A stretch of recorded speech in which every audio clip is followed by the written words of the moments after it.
Assalamu alaikum.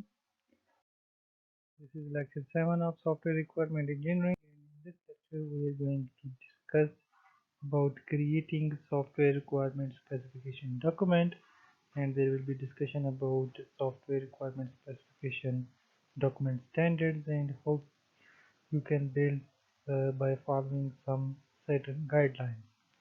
And finally, there are some form-based requirement specification techniques will, which will help you to identify and prescribe some requirement elicitations in a very smart manner.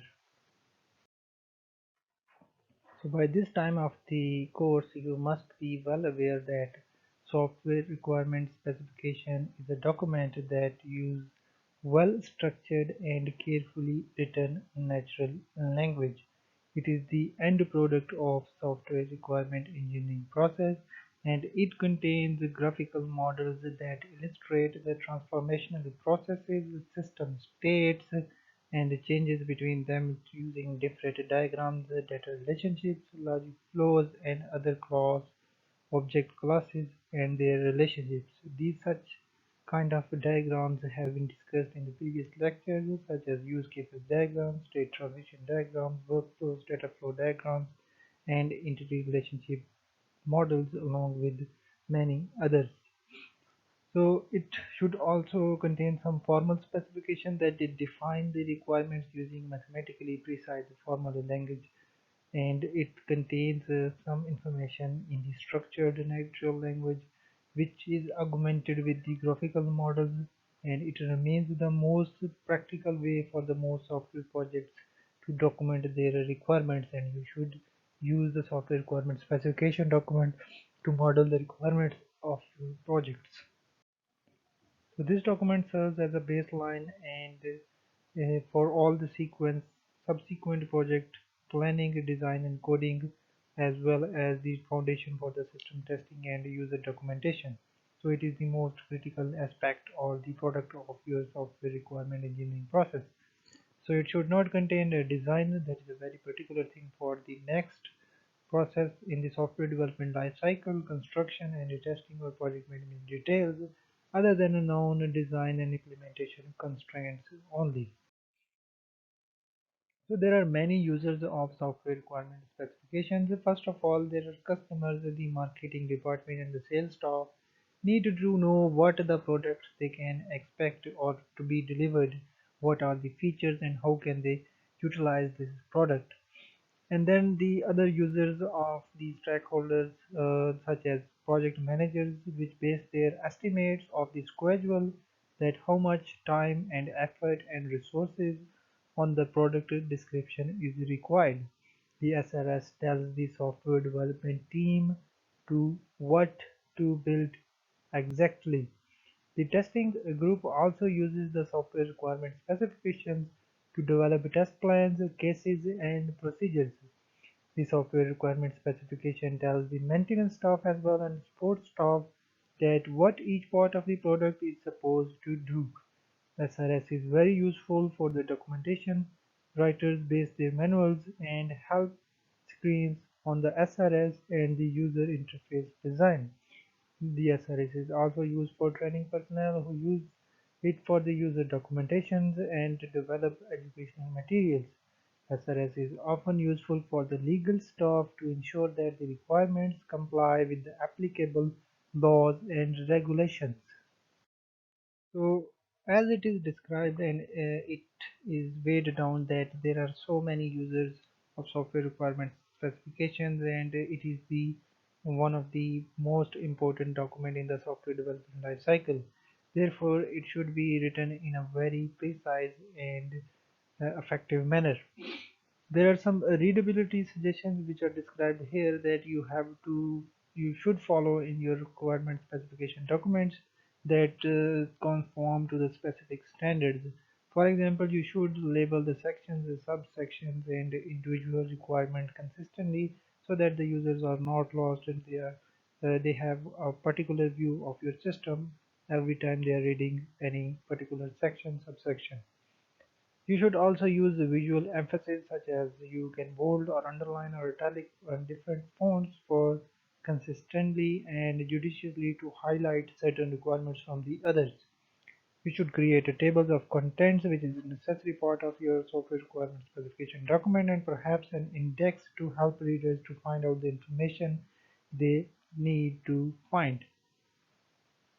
You should also number all figures and tables, give them captions, and refer them by number.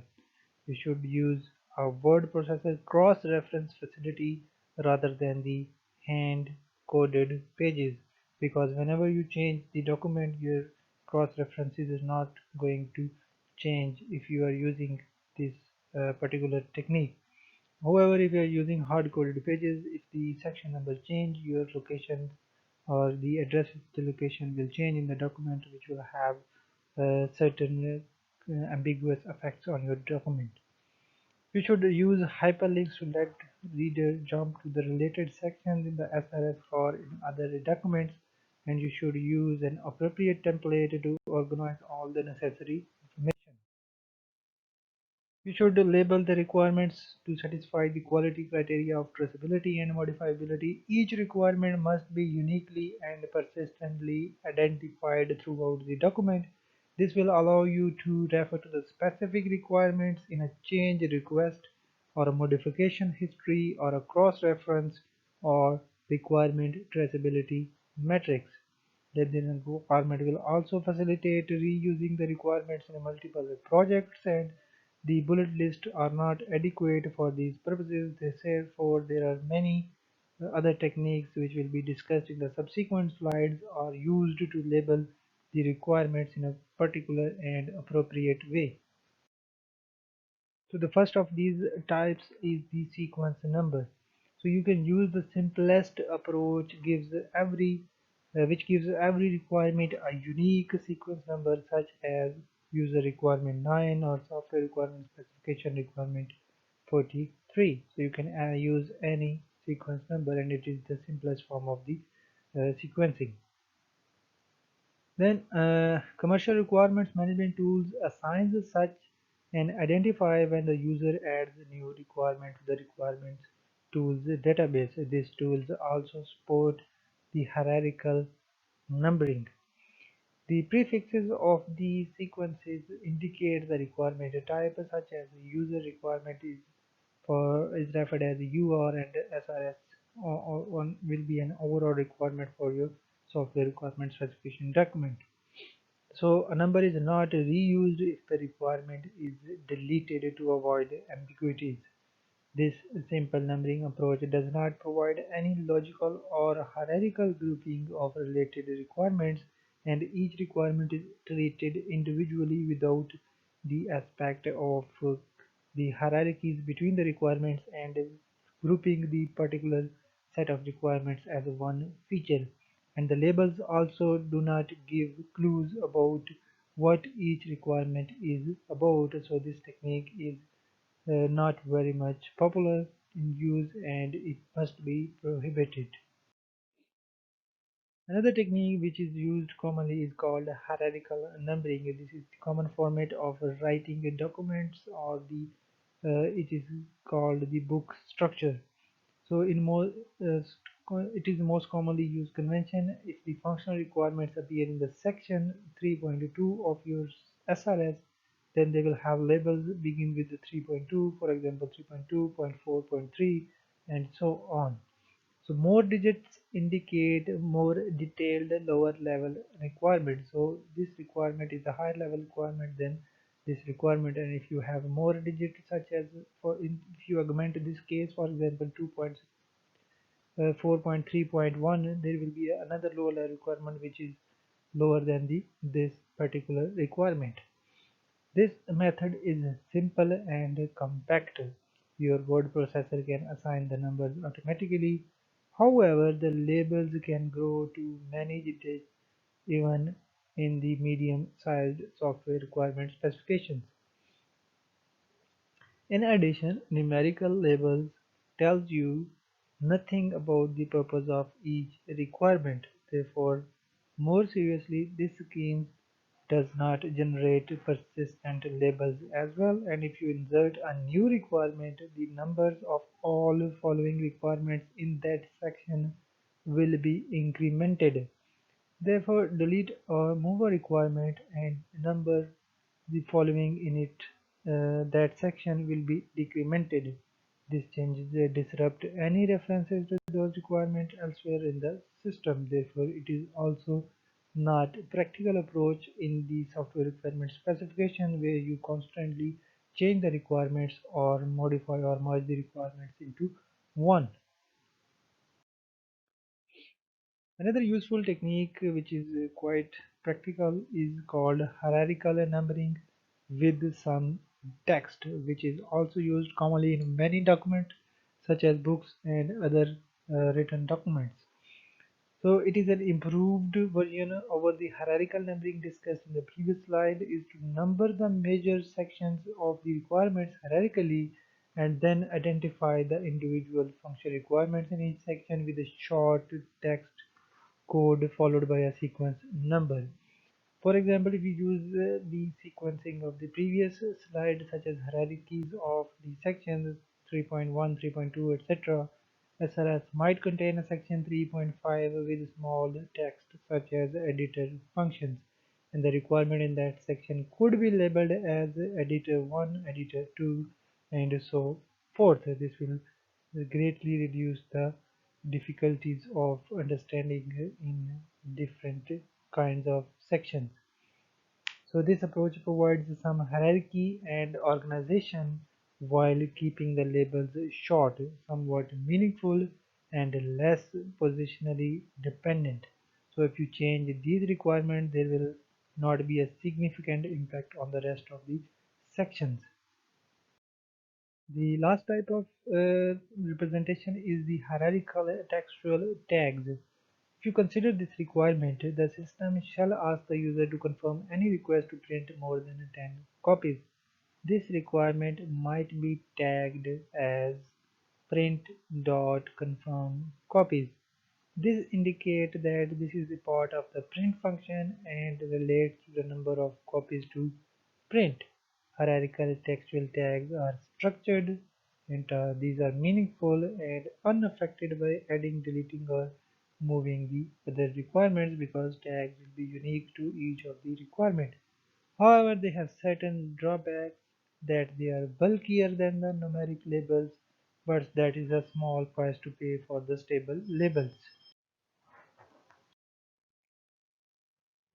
So often in the software requirement specifications, you are dealing with the one of the major requirement hurdle called the incompleteness of the requirement. So sometimes you know that you lack a piece of information about a specific requirement and you use the notation to be determined, in short, to be D, TBD, to flag these uh, knowledge gaps. So you have to resolve all TBDs before implementing the set of requirements.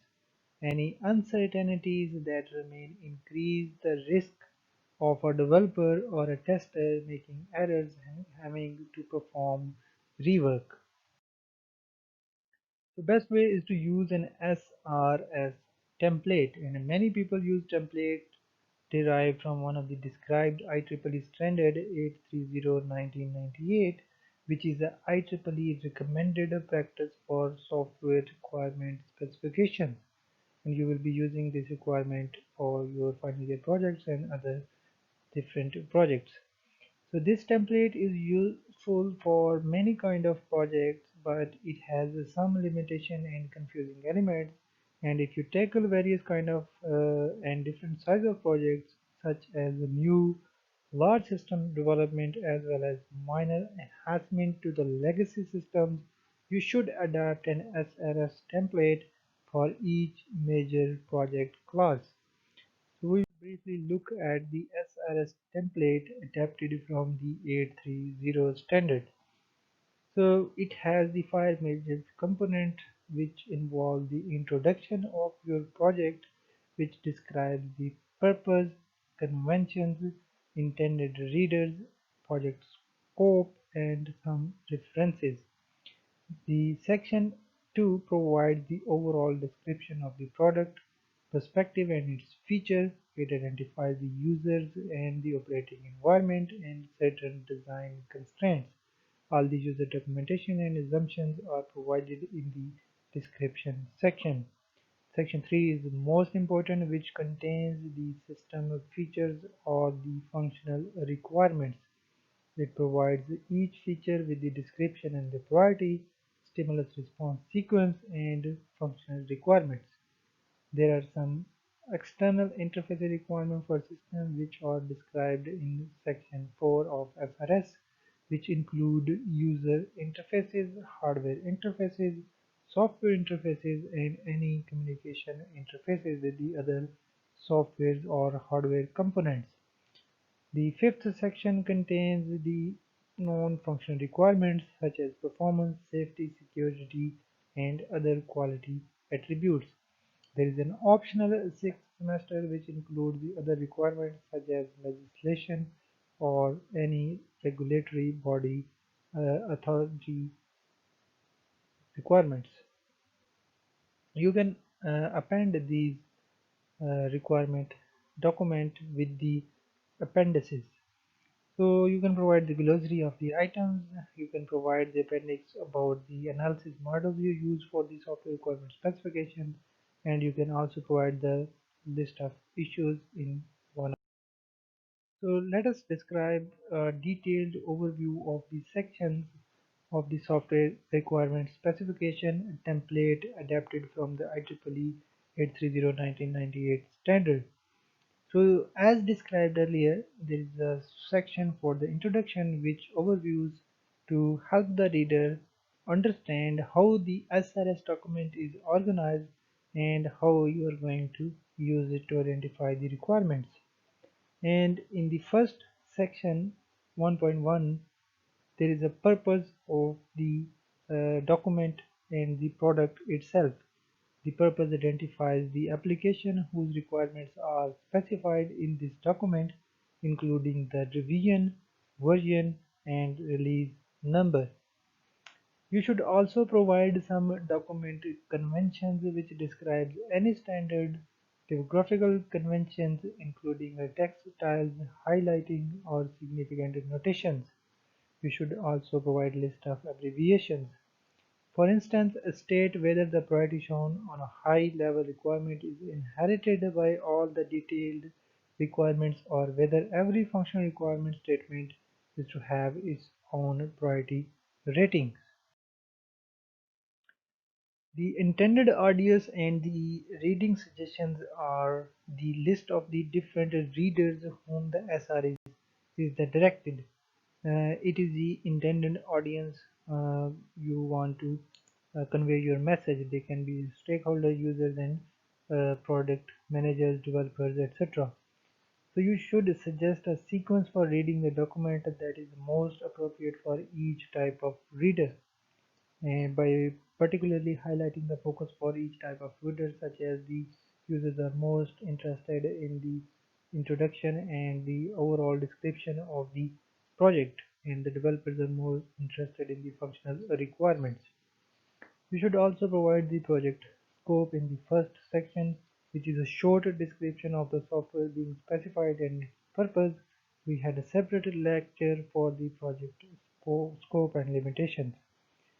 So relate the software to the user or the corporate goals and the business objectives and its strategies. So if a separate vision and a separate software scope document is available, you should refer to it rather than duplicating the contents here, which is a very important step. Along with this information, you should provide the references, which is a list of any documents or other resources which SRS refers. It can be some legacy documents, including the hyperlinks and other information. So these might include user interface style guides. There can be some software contracts and organizational standards, system requirement specification from another system, use case documents or SRS for a related product. You should provide enough information so that the reader can access each reference independently.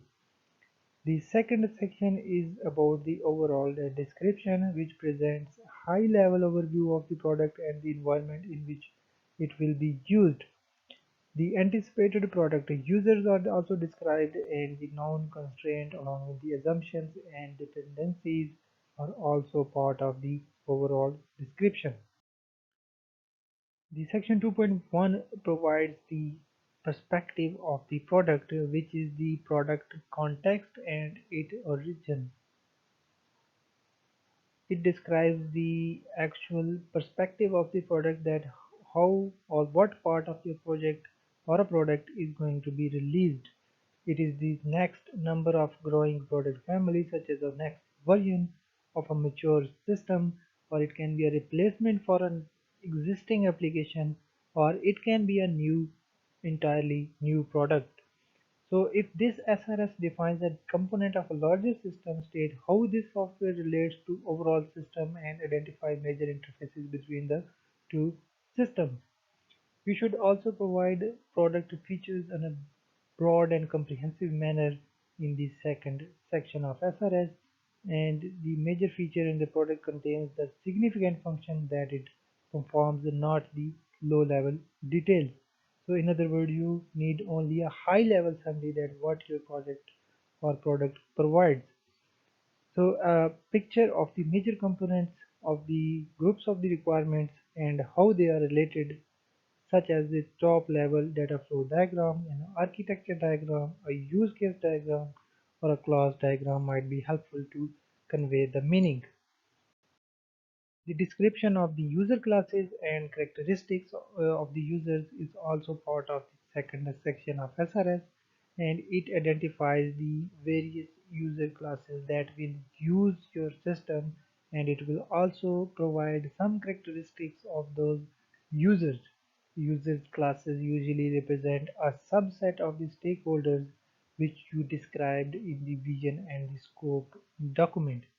The next component provides the description of the operating environment in which your software will function. It includes the hardware platform, the operating system and its versions, and the geographical locations of the users, the servers, and the databases. In the operating environment, you list any other software components or application which the system must peacefully coexist. The next subsection of the SRS is the design and implementation constraints. So there can be several implementation or design constraints that must be part of the software requirement specification.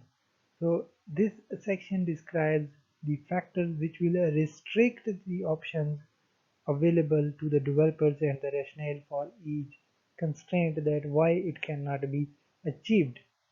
So the constraints can be specific technologies or unavailability of tools or unfamiliarity with the programming languages and databases that must be used or avoided.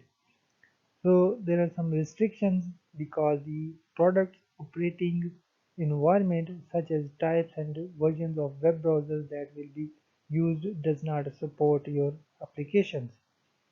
So you should also provide the information about the backward capability of the product with the earlier versions. You should also provide the hardware limitations such as timing requirements, memory or processor restrictions, weight, size, material or costs, etc. if needed. The implementation and design constraint also include existing user interfaces conventions which must be followed or removed when enhancing an existing product. An SRS constraint may be a use of standard interchange formats such as XML documents. You should also list the user documentation components in the subsection of product description that will be delivered along with the executable software, and it is the section 2.6 named user documentation. The user documentation could include user manuals, online helps, and tutorials to use your system. It identifies any required documentation delivery formats, standards, or tools. There can be some assumptions or dependencies about your product. You should include these assumptions or dependencies in section 2 of your SRS, and the assumption is a statement that is to be believed to be true in the absence of proof of a definitive knowledge. So there can be certain problems that can arise if assumptions are incorrect, or if assumptions are not shared or changed, or to certain assumption will translate into the project risk. So one SRS reader might assume that the product will conform to a particular user interface conventions, whereas other can assume that it is something different. So as described earlier, the most important part of the SRS is the system features. So the template is organized by system feature, which is just one possible way to arrange the functional requirements. Other organizational options such as use case, mode of operation, user class, stimulus, response, object class, or functional hierarchy can be used. So there can be combination of these elements which are also possible, such as use cases within the user classes. So you should hierarchically divide the systems into different features, system features such as 3.x, 3.x.1, etc. So the every sub feature states the name of the feature in just few words, such as 3.1 is a spell checker.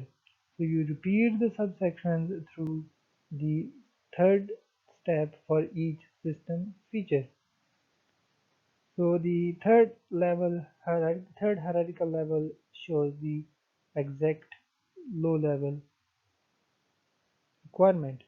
For example, we have a 3.x.1 description and priority, which provides a short description of features, indicate whether of its high, medium, or low priority. The next third level implementation is for the stimulus or response sequence for each requirement, which lists the sequences of input stimuli such as user actions, external device signals, or other triggers, and system responses that will be generated in the response of the stimulus generated by the users, or external signals that define the behavior for this feature. These internal input stimuli correspond to the initial dialog steps of use cases or to external system events. Finally, the third part of the requirement is the actual functional requirement, which itemizes the detailed functional requirement associated with this feature, and these are the software capabilities that must be present for the user to carry out the feature services or to perform a use case. The function requirement describe how the product should respond to anticipated error conditions and the input into invalid inputs and actions. It uniquely label each functional requirement. The next section contains the information about the external interface requirements, and according to the Richard Thayer, external interface requirements specify hardware, software, or database requirements with which a system or component must interface with. This section provides all the information to ensure that the system will communicate properly with the external components. So we will discuss the section 4.1 in the next slide. The section 4.2 states the hardware interfaces, describing the characteristics of each interfaces between the software and hardware component of the system. This is an optional section which can be omitted if the software is totally independent from the hardware implementation or hardware interfaces. The most important component of the software interfaces is the user interfaces, which describes logical characteristics of each user interface that the system needs, which provides the references to the graphical user interface standards or the product family styles guides that are to be followed. There are some standards for fonts, icons, buttons, labels, images, color schemes, etc. for the description and the visual representation. There can be some interfaces about the screen layout and the resolution constraints must be specified. There can be standard buttons, functions, or navigation links that will appear on every screen, such as the help button. There can be some shortcut keys and there can be description of the shortcut keys is provided here. Layout standards to facilitate the software vocalization. User interfaces also accommodate for the visually impaired user that how your system will be used for the weakened visual vision of the users. It also documents the user interface design details such as specific dialog box layout in a separate user interface specification but not in the software requirement specification. Software interfaces also describe the connections between this product and other software components identified by name and the version, including database, operating system, tools, libraries, and integrated commercial components. It should also state the purpose of the messages, data, and control items exchanged between the software components. Software interfaces describe the services needed by the external software component and the nature of the inter-component communication. It identifies the data that will be shared across the software components. If the data sharing mechanism must be implemented in a specific way, such as a global data area, or they specify this as a constraint. Finally, there can be some interfaces about the communication which state requirements for any communication functions the product will use, including email, web browser, network communication protocols, and electronic forms. It defines any pertinent message formatting and specify communication security or encryption issues, data transfer rates, and synchronization mechanism. The section 5 contains the information about the non-functional requirements. So particular emphasis is on the performance requirement, which state performance requirements and their rationale for various system operations. So you have to specify the exact number of transactions per second to be supported, or you should specify the performance in terms of response time or computational accuracy or speed or timing relationships in terms of if you are using a real-time system. So you have to quantify the performance requirement as specifically as possible. For example, use the measures as described in this example. It states that 95% of the catalog database queries shall be completed within 3 seconds with at least 60% of the system resources free. So it is a very quantifiable performance measure and it is very specific. The other important aspect of the non-functional requirements are the safety requirements, which defines safeguards or actions that must be taken as well as potentially dangerous applications or actions that must be prevented. So the software safety requirements identify any safety certificates, if there are any policies or regulations on the product that it must conform. A typical safety requirement can be stated as an example. The system shall terminate any operation within 1 second if the measured tank pressure exceed 95% of the specified maximum pressure. Another important Non-functional requirement is the security requirement, which specifies the requirement regarding the security, integrity, and privacy issues that affect the access to the product or the use of the product and the protection of data that product uses or creates. Security requirements normally originate in business rules, so identify any security or privacy policies or regulations which the product must conform. For example, every user must change his initially signed login password immediately after his first successful login. The initial password may never be reused. So you have seen this kind of the safety security requirement in many commercial applications. You can also employ some software quality attributes in this section, which states the additional product quality standard or characteristics that will be important to either customers or developers. These characteristics should be specified in a very specific, quantitative, and verifiable manner. It indicates the relative priorities of various attributes such as ease of use over ease of learning or portability over efficiency. A rich specification notation such as Planguage clarifies the needed level of each quality much better than the simple descriptive statements. So you prefer to use such kind of techniques and languages.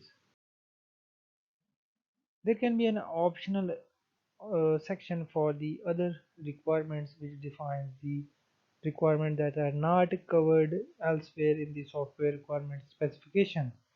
The examples of such requirements include internationalization requirements such as conversion between currencies, the date formats used in different regions, the languages being used in different regions or countries, international regulations, the cultural and political issues, and legal requirements. So you could always add sections on operations, administration, and maintenance to cover the requirements for product installation, configuration, startup and shutdown, recovery and fault tolerance, such as and logging and monitoring operations. You can add any new sections to this template that are pertinent to your project, and optionally you can omit this section if all the requirements are accommodated in the other sections. You can complement your SRS document with a number of appendix desired as per your requirements. So for example, first appendix can be a glossary of the items, which defines specialized terms that reader needs to know to properly interpret these SRS, including some acronyms and abbreviations. It should provide some information about the spelling out of each acronym and provides its definition. You can complement with the additional information in the Appendix B to provide the analysis models. Again, this is an optional section including or pointing to the pertinent analysis models such as a DFD, class diagram, state transition diagram, or entity relationship models. The Appendix C provides the issues list. This is again a dynamic list of open requirements issues to remain to be resolved. Issues could include the flagged as TBD or pending decisions, information that is needed, or conflicts awaiting resolution, or the likewise. This does not necessarily have to be part of SRS, but some organizations always attach the TBD list to the SRS. So here is a common approach to the software requirement specification for third section using the natural language. You can employ different kind of sequencing and hierarchical formatting of the requirement descriptions. So for example, you can group the requirements, function requirements in the form of the student requirements and the form of teacher requirements. And there are particular requirements for students which are described in the subsection of the student services, and some requirements are specified in the section of teacher services and administrative services along with the performance requirements. So whenever you are writing the SRS document, you should find certain guidelines which are useful and enforced by the organization you are working or employed in. So you should write complete sentences no matter what your organization is or what kind of standard you have to follow. There are some guidelines. So you have to have the proper grammar, spelling and punctuation.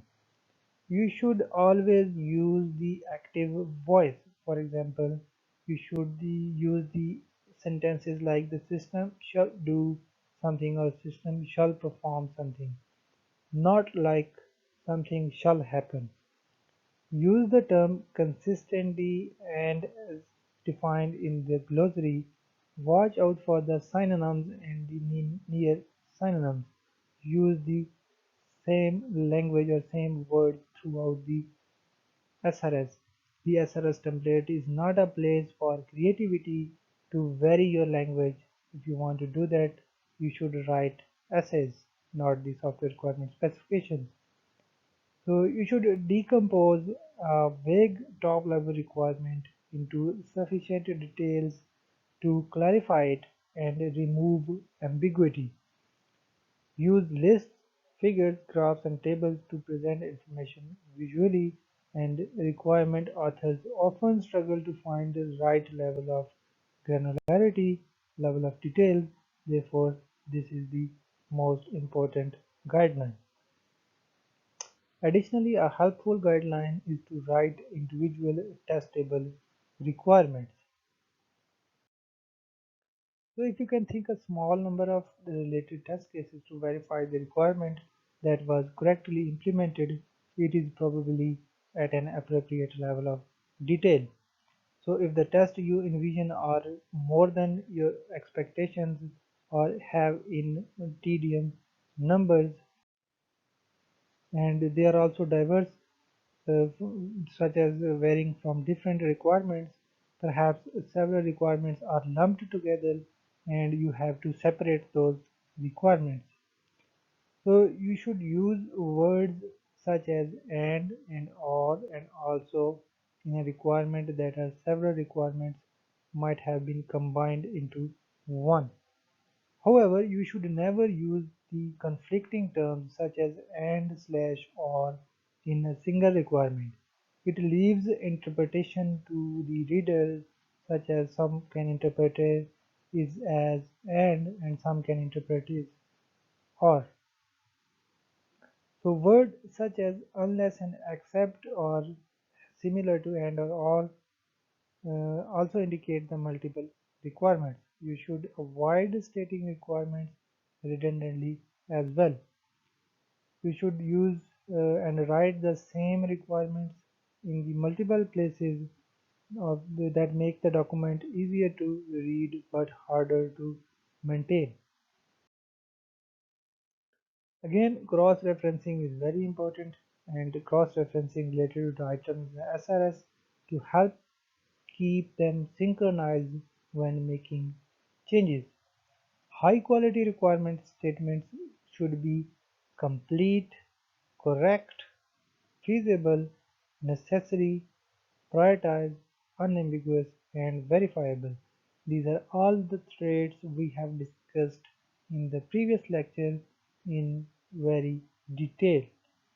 Because requirements that do not exhibit these requirements will cause confusion, it will greatly waste effort, and it will require rework down the road and strive to correct any problems early as possible. So next few slides contain the several functional requirements adapted from real projects that are less than ideal. You should examine each statement for the preceding quality characteristics to see whether you can spot the problems. Verifiability is a good starting point. If you can't devise the test to tell whether the requirement was correctly implemented, it's the probably ambiguous or lacks necessary information. So here is an example which was also described in the previous few lectures. It states an ambiguous requirement which is the background process or task manager shall provide status messages at a regular intervals not less than every 60 seconds. So you have to ask several questions to clarify your interpretations. The first question might be, what are the status messages? You should know about the messages and under what conditions or in what fashions these messages are provided to user, and if the message is provided to user, how long it will be on the screen. So the timing interval is not clear and the word every just confuses the issue even further. So one way to evaluate the requirement is to see whether a ludicrous but legitimate interpretation is alright with the user. So if that is not the case, the requirement needs more work. In this example, the interval between the status messages is supposed to be at least 60 seconds. So providing a new message once per year is okay. Alternatively, if the intent is to have no more than 60 seconds elapse between messages, would 1 millisecond be too short of an interval? These extreme interpretations are consistent with the original requirement, but they are certainly are not what the user had in mind. Because of these problems, this requirement is not verifiable. So here is one way to rewrite the preceding requirement to address those shortcomings. After we get some more information from the customer, we may write that the background task manager shall display status messages in a designated area of the user interface. The system messages shall be updated every 60 plus or minus 10 seconds. So we have a more quantifiable measure of the message frequency. So after the background task processing begins, the message shall remain visible continuously unless closed. So whether communication with the background process is possible, the background task manager shall display the percent completed in the background task. The background task manager shall display done message when the background task is completed, and the background task manager shall display a message if the background task has been stopped. So it was split into multiple child requirements because each will demand separate test case and to make each one individually traceable. So if several requirements are grouped together in a paragraph, it is easy to overlook one during the construction or testing. The revised requirement do not specify how the status messages will be displayed. That is a design issue. So if you specify it here, it becomes a design constraint placed on the developer.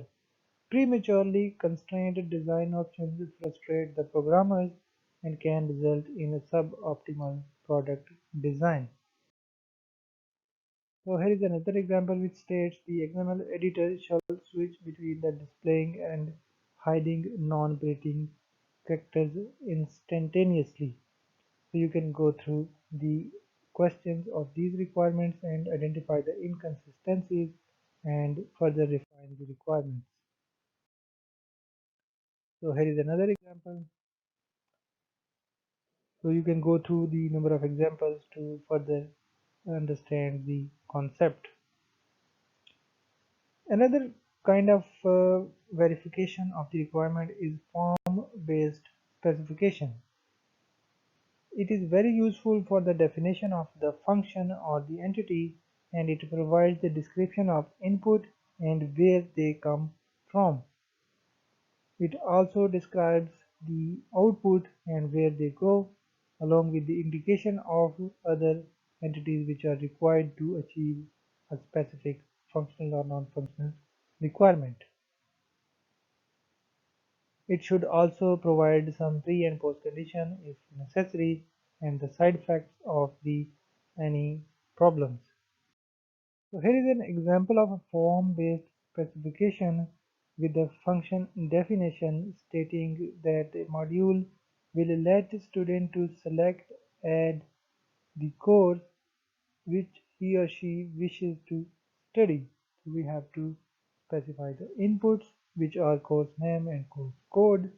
The outputs can be confirmation message entity which is it is placed on is the database. We have a pre-condition and a post-condition that the course must be offered by the university and the prerequisite course must be passed by the student or prerequisite for the course must be fulfilled. Post condition can be added course must have been saved in the student account and student gets registered for the particular course.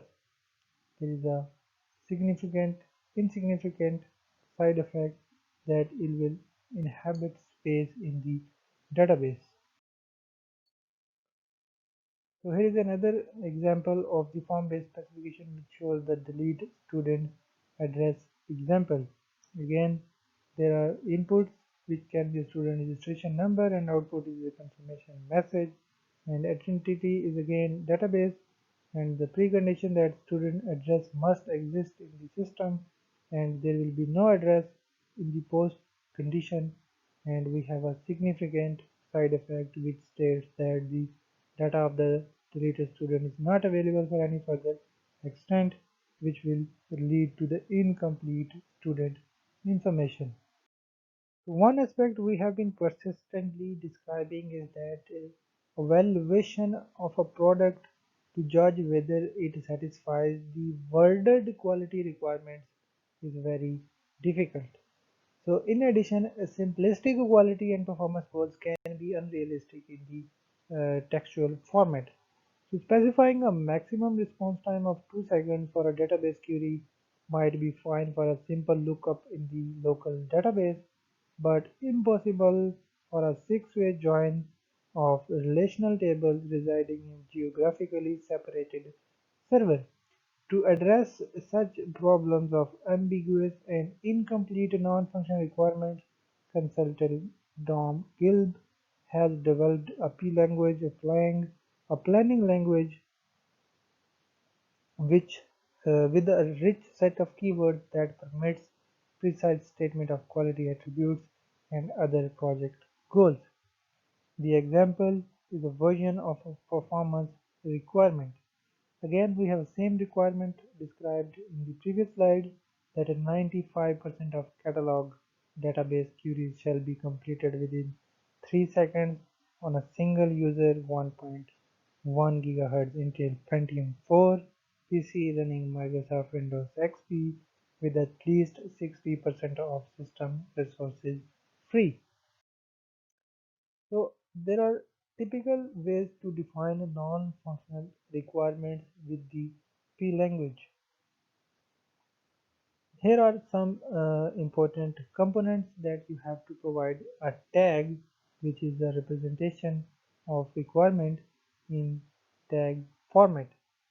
So requirement is a performance.query response time. You have to provide an ambition which is a fast response time desired to database queries on the base of user platform. The scale of the requirement is specified as the seconds of elapsed time between pressing the enter key or clicking OK to submit a query and the beginning of display of query results. Meter is a measure that can be a stopwatch testing performed on 250 test queries that represent a defined user operational profile.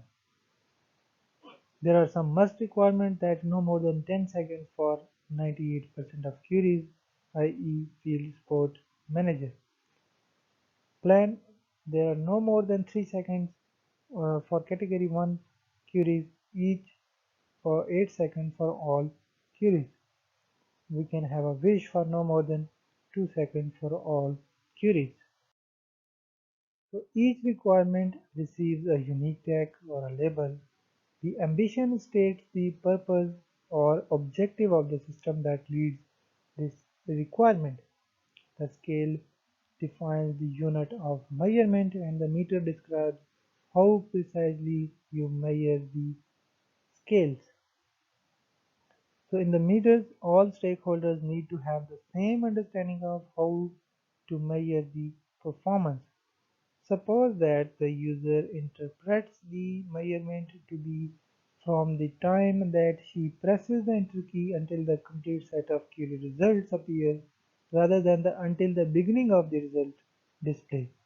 So as stated in the example, the developer might claim the requirement is satisfied while this user insists that it is not satisfied. Unambiguous quality requirements and measurements prevent these sorts of arguments. So you can specify several target values for quantity being measured. The must criteria is the minimum acceptable achievement level. The requirement is not satisfied unless every condition is completely satisfied. So the must condition should be justifiable in the business terms. There can be an alternate way to state must requirement is to define the fail condition more than 10 seconds or more than 2% of all queries. The plan value is the nominal target. The wish value represents the ideal target. So you should also show the origin of performance goals. For instance, preceding must criterion shows that it must came from the field support manager. So you can see the link for most recent information on still evolving language vocabulary and its syntax. This language provides the powerful ability to specify unambiguous quality attributes and performance requirements by specifying multiple levels of achievement yields a for each statement of quality requirements and a simple black and white yes and no construct can. So here is an example of the language definition of non-functional requirement of efficiency. We have provided a tag name of efficiency dot efficient utilization of resources.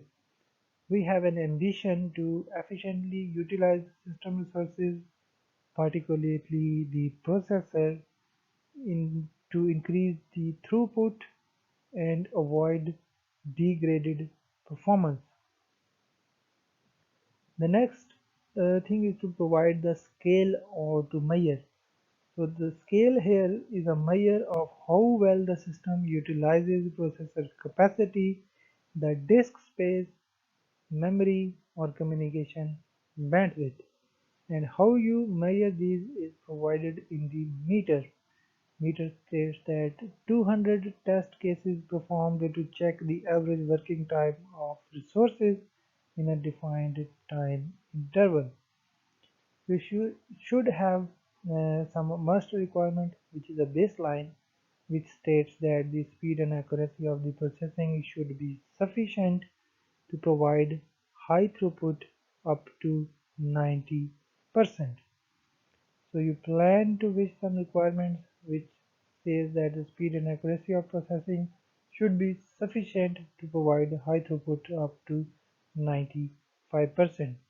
And you can have a wish which states that the ideal circumstances in which speed and accuracy of processing should be sufficient to provide high throughput up to 98%. So this concludes today's lecture, and if you want to learn more about the topics, you can go through chapter number 10 and chapter number 11 of the recommended book. Additionally, if you have any questions, you can ask me. Thank you very much for your time.